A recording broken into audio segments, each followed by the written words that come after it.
কোটা সংস্কার করার পরও সরকার পতনে যে রূপ নিতে পারে তা বুঝতে পারেনি আওয়ামী লীগ। শুক্রবার টাইমস অফ ইন্ডিয়াকে এমনটাই বলেছিলেন হাসিনার পুত্র সজীব ওয়াজেদ জয়।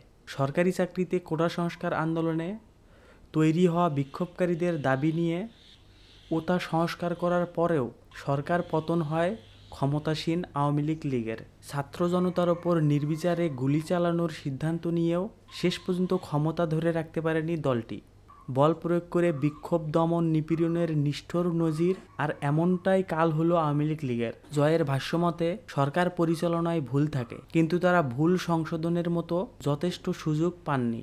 টাইমস অফ ইন্ডিয়াকে জয় বলেন, অবশ্যই ভুল ছিল।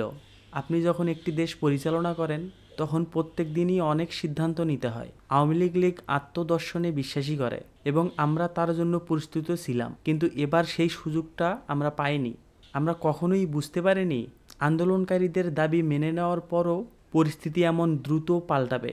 আবার এদিকে নোবেল বিজয়ী অর্থনীতিবিদ ডক্টর ইউনূসের নেতৃত্বাধীন সরকার শপথ নেওয়ার পরপরই সবার আগে শুভেচ্ছা জানিয়েছেন ভারতের প্রধানমন্ত্রী নরেন্দ্র মোদী। সামাজিক যোগাযোগ মাধ্যম এক পোস্টে মোদী লিখেছেন, শান্তি, নিরাপত্তা ও উন্নয়নের জন্য আমাদের উভয় দেশেরই জনগণের অভিন্ন আশা আকাঙ্ক্ষা পূরণে বাংলাদেশের সঙ্গে কাজ করতে ভারত প্রতিশ্রুতিবদ্ধ।